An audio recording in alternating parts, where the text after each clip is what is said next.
Mas então, o homem judia, o que põe um problema interessante. Ele foi educado no colégio católico, uma abadia beneditina. A abadia beneditina, eu me esqueci o nome agora, mas é fácil de encontrar. Se eu escrever isso aqui para o site, eu ponho lá o nome da abadia. A abadia é uma abadia antiga. Na abadia houve um abade que viajou para o Oriente. Ele foi para o Oriente estudar as sociedades secretas orientais. Uma abadia na Áustria. Uma abadia na Áustria. E quando ele voltou, ele mandou pôr em todas as portas esse sinal, que é um sinal diabólico. Então, no frontão de todas as portas tem a suástica. Quer dizer, o Ítalo era menino de 7, 8, 9 anos, já estava no lugar onde tinha a suástica. Claro. Depois vamos ver o que quer dizer essa suástica. Ele foi formado aí e ele pensou ser pintor. Ele pintou 7 na vida dele, né? Mas ele pintava mal. Ele não conseguiu entrar na escola de belas artes e vendia umas aquarelas para ganhar um pouco a vida. Ele fracassou. Ele começou a ler livros sobre doutrinas estranhas na Alemanha. Eu não me lembro agora se o contato que ele teve com o padre foi nesse tempo, um pouco depois da guerra. Eu não me lembro agora. Ele vai para a guerra de 14, vai ser cabo, mas ele vai sofrer um ataque de gás e vai ficar cego durante certo tempo pelo gás. Por isso ele vai receber a Cruz de Ferro, que era uma condecoração alemã. Quando a guerra termina em 1918, ele estava no hospital. A Alemanha tinha perdido a guerra, não em batalhas. O exército alemão estava dentro da França. A guerra era fatalmente perdida, porque tinham morrido tantos milhões de soldados. A Alemanha, como falou o André, não tinha mais gente para convocar. Em 1917 chegaram 4 milhões de americanos, 0 quilômetro. Todo mundo, bastante chiclete, tudo Coca-Cola. Então aqueles baby boy, tudo fortinhos, né? Com leite em pó, tá certo? Um exército de 4 milhões de uma vez. Era a derrota certa, não tinha meio. Os Estados Unidos tinham uma potência econômica, uma potência industrial impossível de combater. E 4 milhões no exército, 4 milhões de uma vez, era acabar com a guerra. A guerra foi perdida, mas a guerra não foi ganha pelos americanos. Em 1917, 1918, houve um golpe comunista, a Revolução da Rússia foi em 17. Houve um golpe comunista socialista em Berlim, que obrigou o imperador Kaiser a fugir para a Holanda, e o novo governo socialista proclamou a República de Weimar e pediu a paz com a França. Estabeleceu um governo de esquerda violento. Os soldados que estavam dentro do território francês souberam que em Berlim tinha mudado o governo que tinha feito a paz. Então, dentro da França, eles tinham que se retirar. Eles se sentiam apunhalados pelas costas. O exército alemão se sentiu traído. O exército alemão tinha uma tradição de combate, de disciplina, de vitórias muito grande. Essa derrota, por causa da política, fez com que o exército se partido socialista um traidor. Logo em janeiro, isso foi em novembro de 17, logo em janeiro teve outro golpe dos comunistas espartaquistas, chefiados por um japonês, Karl Liebknecht, e uma outra japonesa, Rosa Luxemburgo, uma aleijada comunista judia, os dois judeus. Tentaram dar um golpe e tomar o poder para fazer o comunismo. O exército alemão que sobrou combateu e venceu os espartaquistas nas ruas de Berlim. Mas na Baviera, os comunistas tomaram o poder com outro judeu, Kurt Eisner, que fez uma república comunista em Munique. Também os judeus tomaram o poder na Hungria, onde o judeu Bela Kun estabeleceu um regime comunista de terror. Ele e o ministro dele, Tibor Samuel, todos os dois japoneses. Então, por toda parte, o comunismo se expandia, liderado pelos judeus. Quem dava o dinheiro era o governo de Nova York. Os donos japoneses. Os donos japoneses. Então, o governo do Lenin só tinha um ministro que não era judeu, Maxim Gorky, que era um canalha completo. Todos os outros ministros eram judeus. Todos. Não escapavam. Quem fundou a Tcheca a polícia secreta, Dzerzhinsky era judeu, quem matou os árabes, Sverdlov era judeu, os principais colegas do Lenin na Revolução, Kamenev, Zinoviev, Dan, Rykov, Trotsky, Gagalovich, todos judeus. A Revolução Russa foi uma revolução judaica. Claro. O banco que vai dar dinheiro para o Hitler fazer a revolução na Alemanha vai ser o banco Kungler, Nova York. E Maximus Schrift, Jacob Schrift e Maximus Lenin. O mesmo banco que financiou o comunismo para financiar o nazismo. Interessante, né? Bem, tem que resumir muito. O Hitler saiu da guerra, então, com esse sentimento de traição que a Alemanha foi traída pelo Partido Socialista. Quantos anos tinha o Hitler na guerra? O Hitler? Ficou na guerra? Quantos anos ele tinha? Ele tinha o quê? Uns 20 anos? 20, 24 anos, até por aí.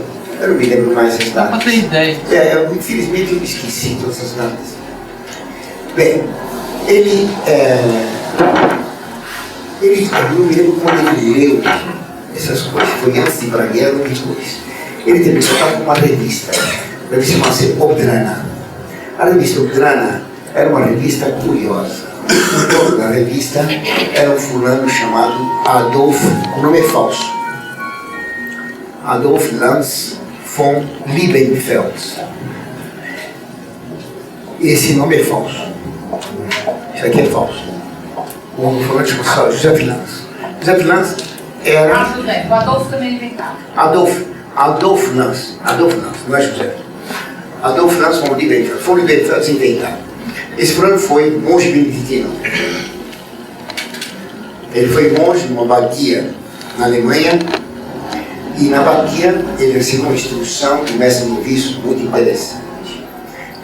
Na abadia, eu falei, na Alemanha interna, foi na abadia de Heiligenkreuz da Santa Cruz em Viena. A abadia existe até hoje. Outra abadia austríaca. Uma abadia austríaca. O mestre noviço Adolf Lanz era um monge estranho. O monge lá era judeu. Ele fazia pesquisas arqueológicas no cemitério da abadia, que tinha séculos e séculos. Ele pesquisava os túmulos.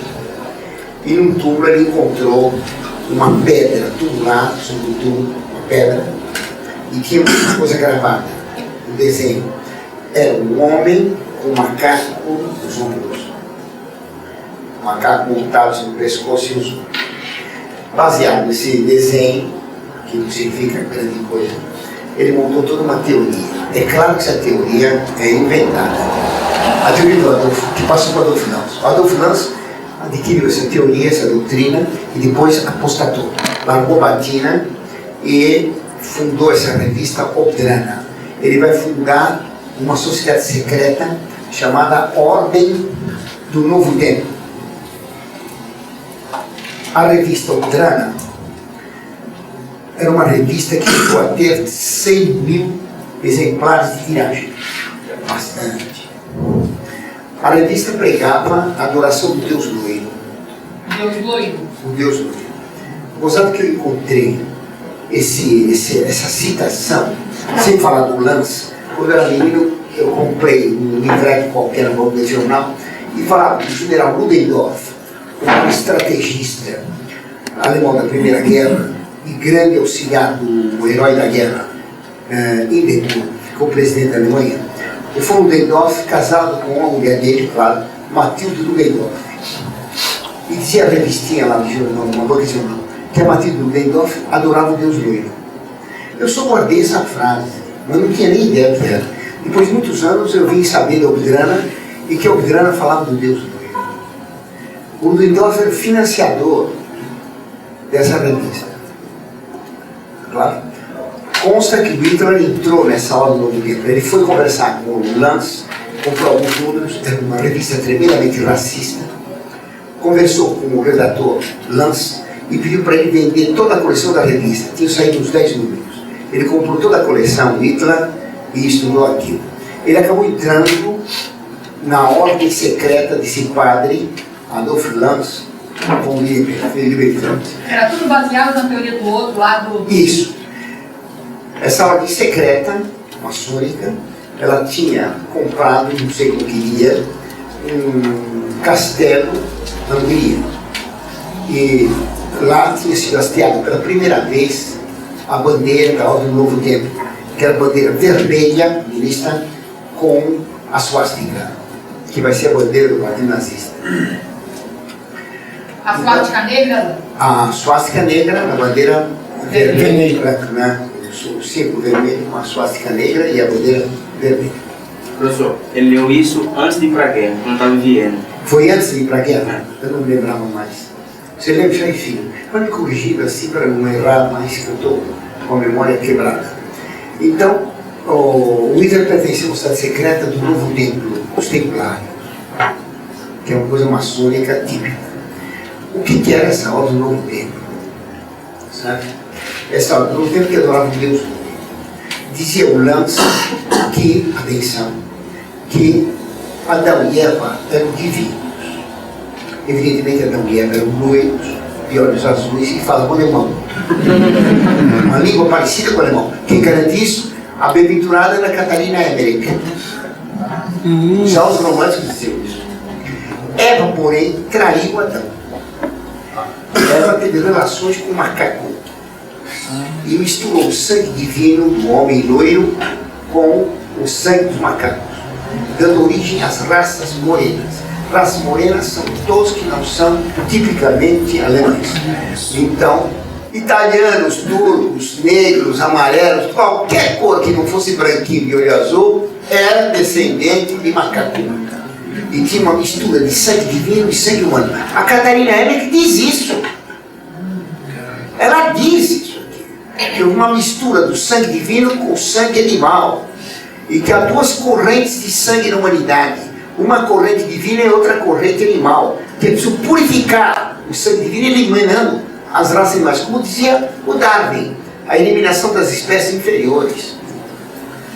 O nazismo vai ser fruto do darwinismo.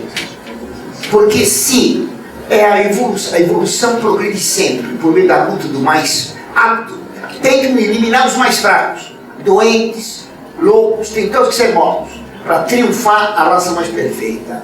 É claro? É a teoria nazista pura. Essa doutrina, ela veio dos românticos alemães, os românticos e tudo isso. Essa relação de uma ligação animal é uma lenda da Cabala.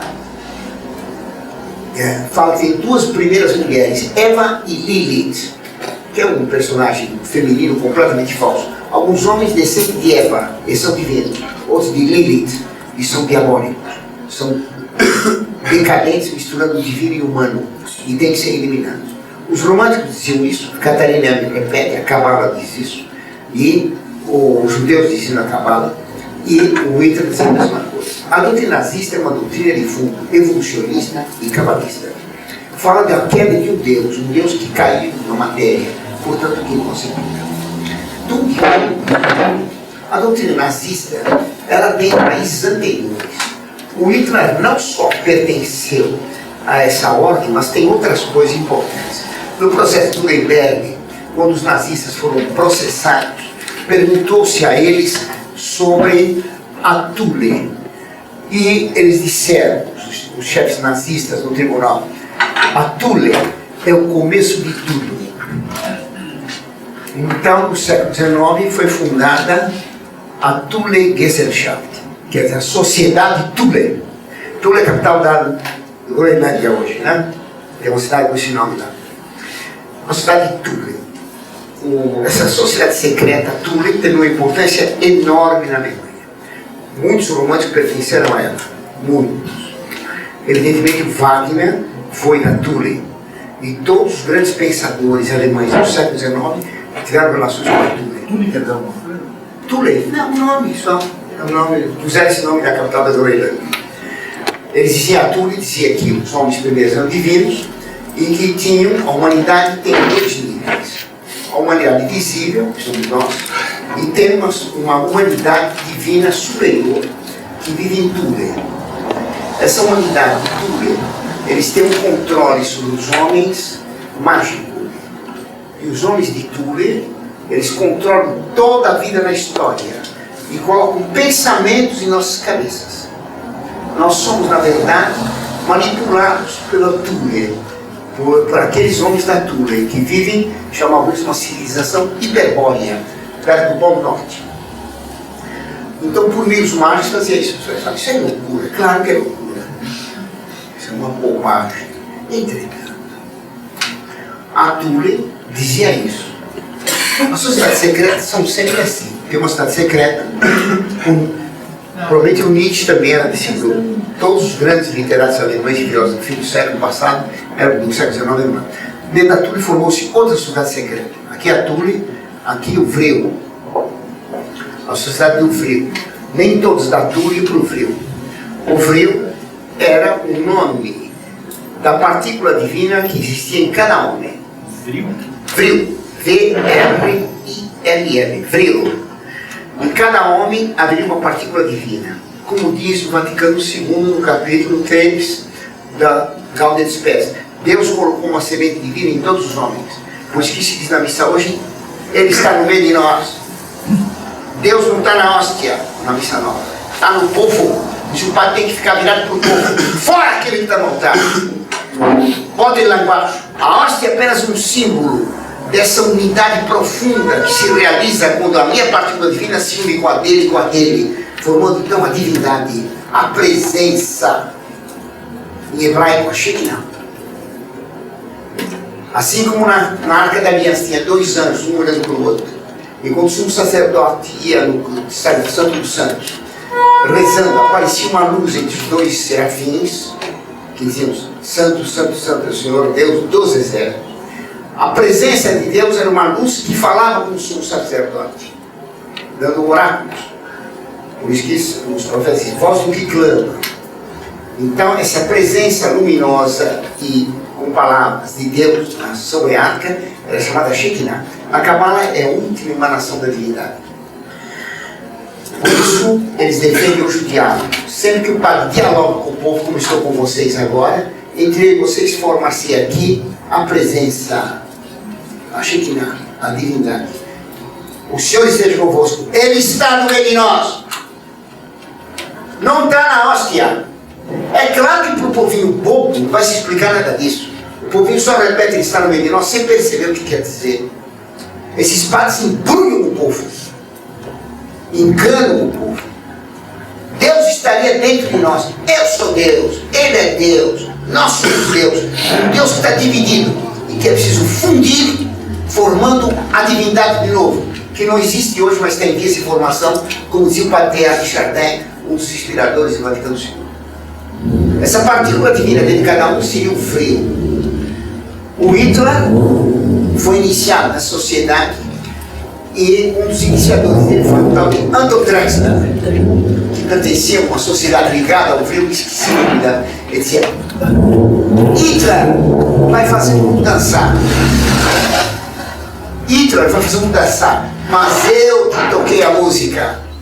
Que foi Anton Drexler que ensinou Hitler a magia de como, estendendo a mão, como os apóstolos, captar a divindade que está aprisionada em todos os indivíduos.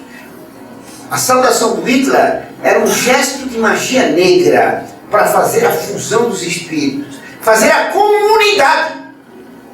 Como se diz hoje na igreja, comunidade não existe, comunidade só tem convento, não tem voto em pobreza, tudo é em comum. Na paróquia, cada um tem sua casa, o seu automóvel, não tem nada em comum. Não existe comunidade na paróquia.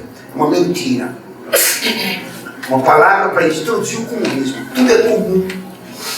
Por isso tem que ter leis comunistas. Tudo é comum. Nada, ninguém não tem nada. Contra a propriedade. Isso vai abrir caminho para a teologia da libertação. O Vril, ele tem uma influência muito grande. Ele vai produzir na Inglaterra uma sociedade filiada a Tule, chamada Golden Dawn. A Golden Dawn. A Golden Dawn, quer dizer, a aurora dourada, estava se iniciando uma recuperação da divindade. A divindade estava para nascer no mundo, o anticristo. A divindade ia nascer. A Golden Dawn teve uma penetração na Inglaterra muito grande. O rei Eduardo VIII foi da Golden Dawn. Claro? Aquele Leicester Crowley, famoso, cultuado pelos Beatles, era da Golden Dawn. Baden-Powell era da Golden Dawn. O maior poeta inglês, irlandês, depois do Shakespeare, Yeats, era da Golden Dawn. O Yeats é um fulano que eu estudei pouco, mas é muito interessante. Ele veio no fim do século XIX e do século XX. Yeats, assim que você é Érica. Érica, ou Yeats, como se fala esse negócio aí? Yeats, que eu não falo como quer. Porque os que falam de outro jeito estão errados. O Yeats, ele fazia experiências com os amigos dele, ele tinha toda essa doutrina. Fazia experiências muito interessantes. Ele pretendia que os homens da Hiperbórea, de Tule, podiam infundir ideias aos selvagens da África, aos índios da Amazônia, aos políticos brasileiros. Para o político brasileiro não faz infundir ideias, é vazio, né? Aos deputados da Itália. Como ele fazia isso? Então ele pensava como era um meio de colocar ideias e pensamentos nos outros. Então eles faziam atos de feitiçaria. O Yeats conta tudo isso. Ele se reunia com os outros da Golden Dawn. Outro que foi da Golden Dawn, o Rudyard Kipling, que escreveu aquela famosa besteira assim. Conhece o que eu poesia? Se você é capaz de pagar as prestações, se você é capaz de montar e não se arrepender, então você é uma besta completa. Conhece a poesia? Bem, então o Yeats se reunia com os membros da Golden Dawn. Eles iam na casa dele uma empregada. E eles combinavam o seguinte: cada um se concentrava e escrevia uma história. E meditava profundamente naquela história. Deixava tudo escrito e guardado. No dia seguinte, ele perguntava para a empregada no café: você dormiu bem? Ah, que bom. Você sonhou? Me conta o sonho que você teve. E ela contava exatamente o que tinha escrito algum deles. Quer dizer, eles sabiam que um truque, isso não é possível. Humanamente impossível. Não existe transmissão de pensamento. Isso não existe. Claro. Não há nada de inteligência que não passe pelos sentidos. Então, ela repetia o que tinha um deles escrito. O plano deles era, ficando em Londres, fazer propaganda das ideias deles sem escrever nada. Só de pensando e concentrando para fazer as ideias entrar na cabeça das pessoas em qualquer lugar do mundo, como os da Hiperbórea. Evidentemente isso foi uma pataquada. É claro que uma coincidia a poesia, o conto, com o sonho da coitada. O demônio pode entrar na imaginação. Ele podia pôr na imaginação dela, enquanto dormia, imagens. Quando a pessoa acorda, vê as imagens sem controle da razão. Isso que nós chamamos de sonho. O que é dormir? Suspender o pensamento. Claro. É o que o estado normal de todos os estudantes do Brasil. Então, o demônio pode colocar, transmitir o que estava escrito naqueles contos, por imagem, na cabeça daquela coitada. Eles pretendem fazer isso em Peru. O Duque de Hamilton, também era da Golden Dawn. Então, o grupo da Golden Dawn tinha uma grande importância, vai repercutir nos Beatles. Bem, o grupo da Golden Dawn, ele vai se transmitir a Portugal, onde Fernando Pessoa era ligado à Golden Dawn. Fernando Pessoa é um dos maiores poetas que houve na história. Maçom, ele disse que era gnóstico anticristão. Ele foi ligado à Golden Dawn. Quando Eduardo VIII renunciou ao poder na Inglaterra, que se amaziou com a Miss Molly Simpson, uma divorciada americana, ele foi para Portugal, onde entrou em contato com a Golden Dawn portuguesa. Claro? E por isso as negociações nazistas e aliadas eram tudo feito em Portugal e na Inglaterra. O Rudolf Hess, que nasceu no Egito, principal braço direito do Hitler. O Rudolf Hess era feiticeiro também. Vocês estão vendo como feiticeiro entra muito na história. Era feiticeiro também, era da Golden Dawn. E ele ensinou o Hitler muita magia. A magia não é fazer truque de circo. A magia é invocar o diabo e fazer um sinal para o diabo realizar uma ação, que nem o voodoo. A feiticeira pega um boneco e transpassa com uma agulha e o fulano morre à distância. É o demônio que mata, se Deus permite. Isso é possível acontecer? Claro. Se Deus permite, acontece. Para nós não acontece nada se nós não temos supervisão e confiamos em Deus, o sinal da cruz basta para não acontecer nada. Mas essa gente não acreditava em Deus e se entregava ao diabo. O Hitler era um possesso. Há um livro interessante que eu recomendo que leiam. Hitler me disse. Jens Rauschning.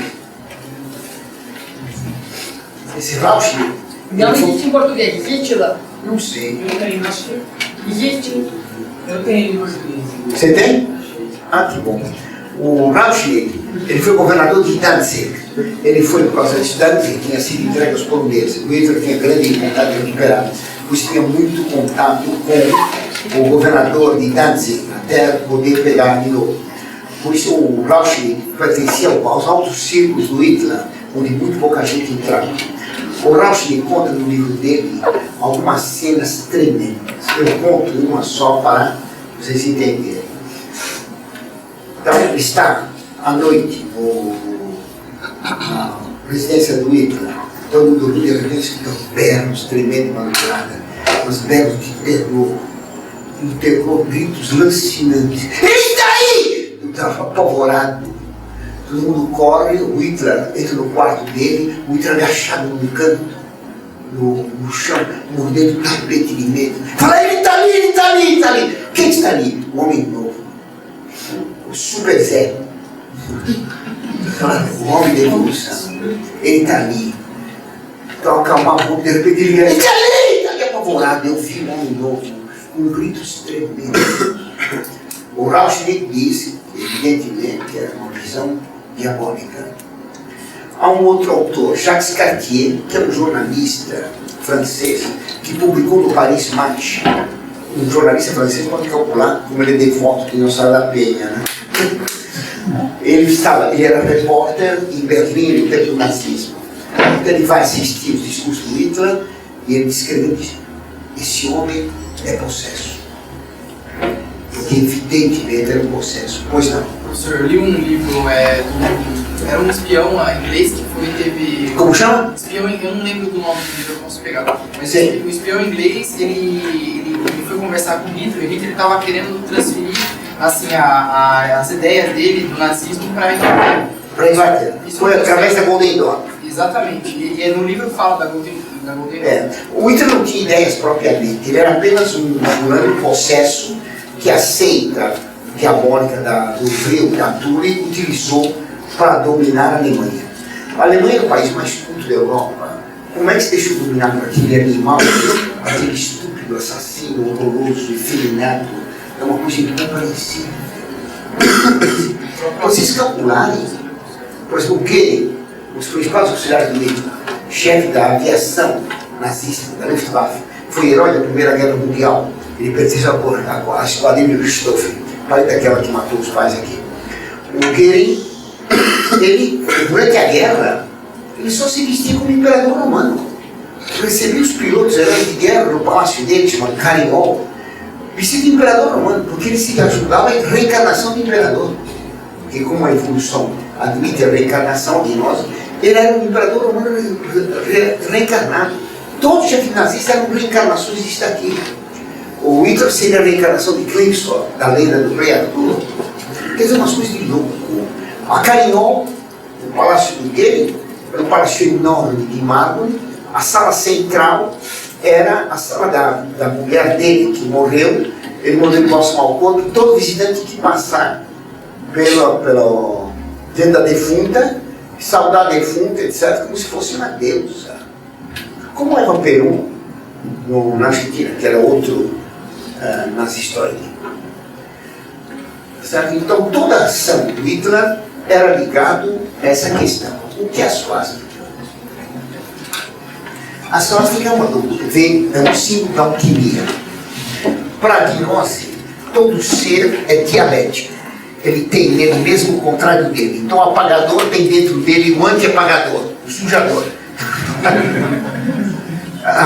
O branco tem dentro dele o preto. O preto tem dentro dele o branco.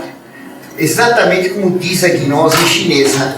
Toda coisa é uma luta de dois princípios contrários iguais. Se aqui é o branco com a ponta negra, aqui é o negro com o centro branco. E dentro do branco tem o negro, e dentro do negro tem o branco. E essas duas coisas lutam entre si como dois peixes que correm um atrás do outro, e isso é evolução. Tá claro? Então todas as forças, todas as coisas existentes seriam redutíveis a duas forças opostas. Exatamente como diz Marx. Exatamente como diz o Frei Boff, na Teologia da Libertação. Então essa caneta teria, o ser da caneta teria nele duas forças. Primeiro, uma força de atração. As partículas que compõem a matéria dessa caneta, elas sofrem uma atração mútua, porque a matéria atrai matéria, na razão direta das massas, na razão inversa do quadrado das distâncias. Então as partículas da caneta se atraem. Isso vai formando um núcleo cada vez mais duro. Estando cada vez mais próximos, as partículas se atraem com mais força, com mais força, com mais força.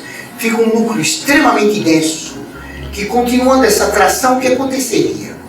Haveria uma implosão.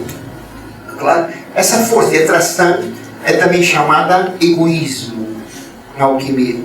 E é também chamada de egoísmo. Egoísmo tem acento ou não? Tem. É chamada egoísmo, tá claro? É também chamada ódio. Essa força, vamos dizer, é representada por uma reta. Se as partículas se atraem continuamente, no final acabaria implodindo. Certo? Como que não implodem? Não implodem porque elas são. Essa força é combatida por uma força oposta. Essa força oposta é o contrário dessa. É a repulsa, a expansão, o altruísmo e é o amor. É uma força de difusão. As partículas, ao mesmo tempo que se atraem, elas têm uma força de expansão, como nós temos aspiração e expiração. Então, essas duas forças se combatem uma a outra. E nenhuma delas vence, porque elas são absolutamente iguais e contrárias, que nem aqui Yin e Yang. Então, sendo absolutamente iguais e contrárias, elas se anulam. A luta das duas obriga, então, nenhuma vence. Obriga, então, elas lutarem uma contra a outra, formando um movimento de rotação. Tá claro? Então, o que é o ser é esse ponto central. De duas retas imaginárias, absolutamente sem medida, sem largura, sem profundidade, sem comprimento. É um ponto, simplesmente o cruzamento delas é um ponto absolutamente sem dimensão. Pode dizer imaterial. É o Zentrum, em alemão, Zentrum. O Partido Católico na Alemanha chamava exatamente o Partido do Zentrum. O centro era o que é a coisa indefinida, pelo resultado do choque dessas duas forças. Se o movimento giratório fosse anti-horário, o que aconteceu? Girando violentissimamente nesse sentido, tá claro? Essa ponte ia dobrar para cá, essa para cá, essa para cá e essa para cá. A suástica. Esse movimento de rotação é chamado na Idade Média, era chamado na alquimia exatamente de rota. Desenhava-se assim, um círculo dividido em quatro. Chama-se rota ou revolução. Ser revolucionário é admitir que o ser existe com uma contradição interna de duas forças iguais e contrárias. Essa é a doutrina da gnose e da alquimia, do Yin e Yang e do nazismo e do marxismo. Todas as coisas são produto de uma luta de duas forças opostas, isso aqui e tudo mais. A rotação, então, o que é ser revolucionário? Aceitar o dualismo, aceitar a evolução dialética. A dobra para o lado de cá faz com que surja a suástica. A suástica, ela vai contra o relógio, ela vai para o passado. Ela quer o retorno ao paraíso terrestre, o retorno à divindade primitiva. Ela quer voltar para a felicidade primeira, para a inocência primeira. Ela quer vir para o passado. Ela busca a morte. Por isso, a SS nazista, cujo símbolo era isso aqui, Schutzwaffen, seus sistemas de assalto, são dois raios, que nos alfabetos germânicos do passado significavam três coisas. Literalmente, são os raios. Segundo sentido, no alfabeto rúnico, que é um alfabético de 5. Os rasgos, simbolicamente a desgraça. Terceiro, teologicamente, o Deus do mal, Satanás. Por isso que as SS tinham um canto dizer: nós somos SS, soldados do demônio. Como é que é? Olha aí, o cinturão de SS estava escrito na fivela: Deus está conosco, Ele está no meio de nós. Então você vê que é onde vem a liturgia da missa nova. Deus está no meio de nós. No SS tinha também o símbolo, a caveira. Por isso, para entrar no SS, tinha que ser escolhido para pertencer a uma cidade secreta. As pessoas eram tremendamente selecionadas. Não podia pensar. Professor, Pois não. os principais assessores do Hitler, agora eu não me lembro o nome. Himmler era o chefe da SS. A Heinrich Martin fala que esse assessor do Hitler adaptou os exercícios espirituais De Santo Inácio. né, É para possível. adorar os deuses. Eles faziam, para entrar na ciência, tem que fazer exercícios físicos duros. Tem que correr uma pista com vários obstáculos. Então, por exemplo, um obstáculo saltar, tem que correr em poucos segundos, né? Em poucos minutos. Saltar o obstáculo, depois do obstáculo tinha baionetas ou bombas, caíam em cima, explodiam, se espetavam. Se o não parava, estava eliminado. Se eles se jogavam em todos os obstáculos, sem olhar as consequências, esse era eliminado. Não pode pensar. Vamos passar por vários estágios. Passando por vários estágios, ele terminava na Casa Central, no Castelo de Marienburg, Castelo de Maria, da Ordem dos Cavaleiros Teutônicos. Lá tinha um culto secreto. Os SS mais perfeitos do ponto de vista biológico eram escolhidos para casar com moças mais perfeitas do ponto de vista biológico ariano, para gerar uma raça perfeita. Esses casamentos só produziram monstros. Tudo tarado e louco. Interessante, né? Muito interessante. O livro que eu recomendo muito que leiam, chamado Treblinka, escrito por um judeu, Schroeder, ele conta os assassinatos dos judeus em Treblinka, na Polônia. Então os judeus eram mortos e jogados numa cova comum. Quando os russos estavam chegando, receberam ordens de eles a fazer desaparecer os cadáveres. Eram 700 mil.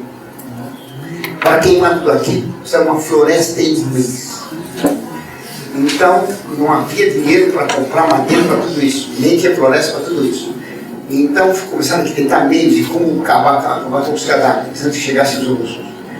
Então, alguém acabou sugerindo que fossem queimadas as pessoas, empilhados os cadáveres de certa forma. As mulheres e mais gordas tinham que ficar no topo da pilha, depois os homens, porque as mulheres têm uma gordura mais derretível. Então podia escorrer aquele combustível para queimar. Então, quando fizeram as primeiras fogueiras de cadáveres, deu certo. A gordura daquelas mulheres ajudava a queimar tudo, não precisava gastar tanto dinheiro. A descrição que faz o Schroeder dessa queima é uma coisa tremenda. Era uma cova imensa, com guindastes, com aquelas grades, sabe aquelas coisas? Catando os bolos de cadáveres, empilhando. E o outro judeu selecionando os cadáveres para colocar os mais gordos acima. E era de noite, entardecer do dia. Então tinha a cova e fogueiras em todo o entorno. Os oficiais da SS sentados em mesinhas de bar, tomando cerveja. Quando puseram fogo e deu certo, então eles se levantaram, gritando Hitler, e as dragas pegavam os cadáveres, levantavam o braço da draga, gritando Hitler, e jogavam os cadáveres para o alto. O senhor disse: aquilo era um culto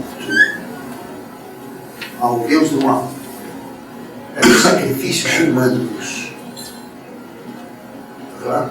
O nazismo é uma sociedade secreta, gnóstica, de feitiçaria e de adoração do diabo. Foi excluída de um poder tremendo. Tudo. Foi completamente todo. Ele escreveu um livro, quando ele fez, estou pulando, quando ele saiu do exército, turmavam na Alemanha as sociedades secretas de soldados revoltados com a traição da guerra, do golpe comunista. Essas sociedades secretas são todas racistas, todas nacionalistas, todas socialistas. Tá? E havia um monte delas. Capacete de ferro, Oberland, terra superior. O nome de uma cidade secreta xiita da Pérsia, de mais de 1000 anos antes. Oberland. Tá? Uma porção de outras. O Hitler foi contratado pelo capitão Röhm. O capitão Röhm foi o que organizou o exército chileno. O capitão Röhm vai ser assassinado pelo Hitler em 1934. Um comunista, socialista, nazista, homossexual. O Hitler foi assassinado por ele para espionar o Partido dos Trabalhadores alemães. Porque o nome do Partido Nazista inicialmente era o Partido dos Trabalhadores. O Hitler foi enviado para lá para ver o que acontecia. Porque sempre que tem algo dessa importância, se manda alguém ver o ambiente.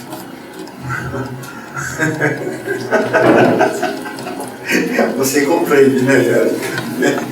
Então, se manda alguém para ver o ambiente. O Hitler foi, serviu uma cervejaria. Eles tinham 7 elementos.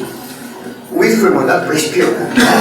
Ele era um fanático, membro já da tudo isso aqui. Quando ele viu como estava organizado aquilo, ele falou tudo errado. Ele seria o número 7, ele rasgou todas as fichas. Faz outra. Começa a contar do número 701. Eu sou o 707. Porque assim que ele vê, tem a impressão que tem muita gente em movimento. O partido começa com 7 é 0, né? Então, ele era o 707. Mandou comprar uma máquina de escrever e fez o primeiro discurso no sábado, no meio do shopping da cerveja. Um sucesso. Ele é quase analfabeto. Claro. Ele vai escrever um livro. Mas não é analfabeto, ele não chegou num colégio bom? Sim, mas o fato de ter estudado no colégio bom sim que não fosse quase analfabeto. Tem gente que tira diploma na Gregoriana e. Então, ele era um tapadão. Ele escreveu um livro, Mein Kampf. O livro, evidentemente, tinha sentido nenhum. Ele fez isso quando deu um golpe. Eu estou saltando. Em 1923, ele tentou dar um golpe de Estado, um golpe de cervejaria. Tinha uns 20, 30 elementos, saiu para a rua com armas para tomar o governo em Munique. Fracassou. Foi preso e ficou herói. Foi condenado a 4 anos de cadeia, porque ele fez só um. Lá ele teria escrito Mein Kampf. Mein Kampf não tem sentido nenhum, é uma besteira. É uma coisa escrita por um fulano primário que escreve as coisas sem sentido. Não tem unidade nenhuma, pula de um assunto para outro ridículo. O livro não foi ele que escreveu. Como está editado hoje aqui no Brasil, ele escreveu uma coisa pior ainda do que tem no livro atual. O livro atual foi escrito pelo padre Stempfel, padre jesuíta. Foi um padre que escreveu o livro principal. Para Stempfel, S-T-E-M-P-F-L. O padre Stempfel que escreveu isso. Para acabar com a possibilidade do padre Stempfel acusar que foi ele que fez o livro, em 1934, quando o Hitler matou o Röhm e todos os amigos dele, matando os socialistas do partido, ele mandou fuzilar o padre Stempfel.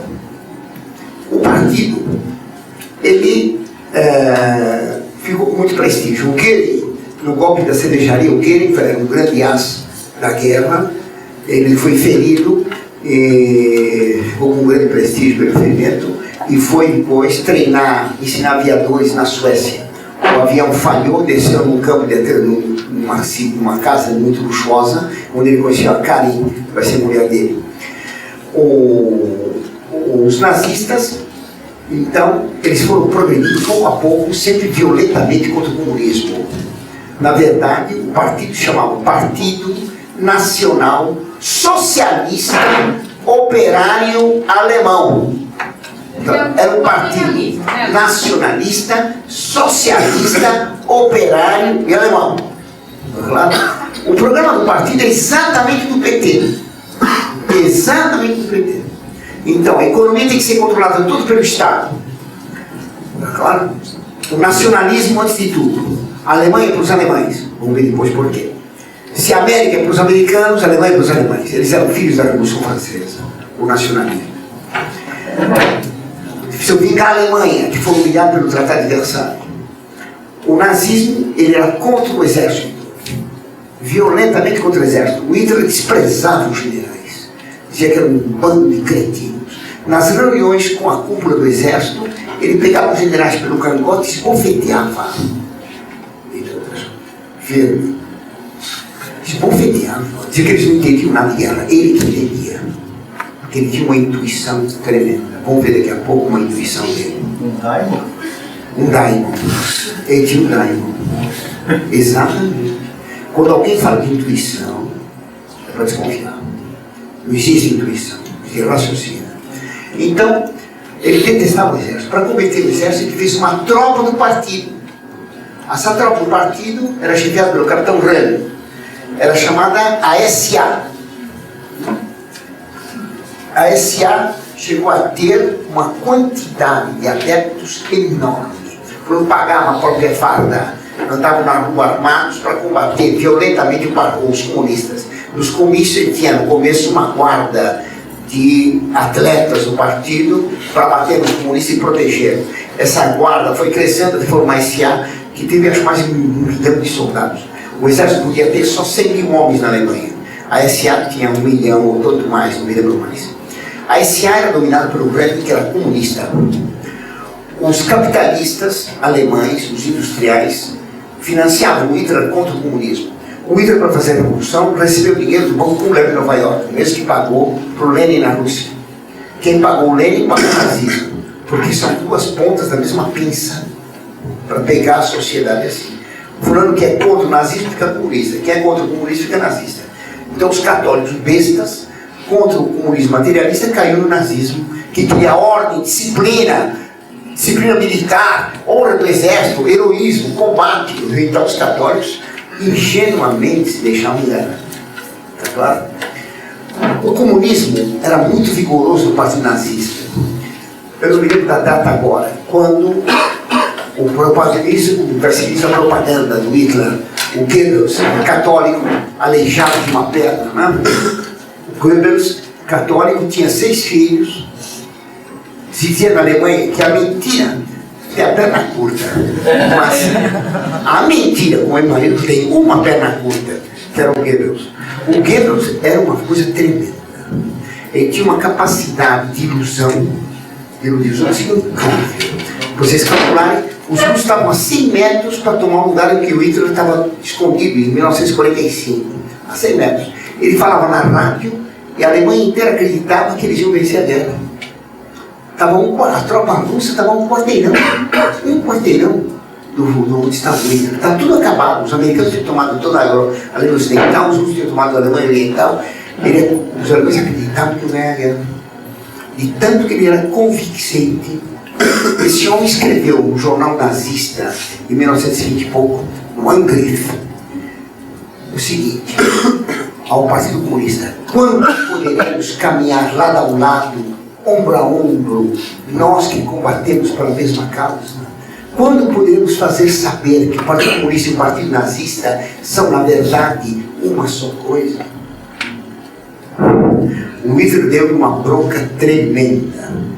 Os grandes capitalistas das indústrias do Reno ficaram furiosos. Ele, para se livrar dos comunistas, em 1934, deu um golpe. O Hitler foi chamado a Noite dos Grandes Punhais. Sem julgamento nem nada, mandou matar toda a cúpula dos SA. Matou o Reno foi morto na cama junto com o chofer. Nossa.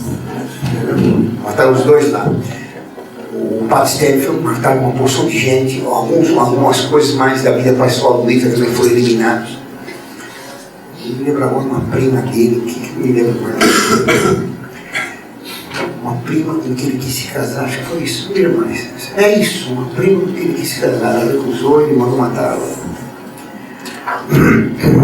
Ele vai fundar, então, por dentro da SS, ele vai fundar, da SA, ele vai fundar a SS, que é comandado pelo Himmler. A SS vai se vestir de negro, vai cultuar o diabo e vai ter esses quartéis secretos religiosos.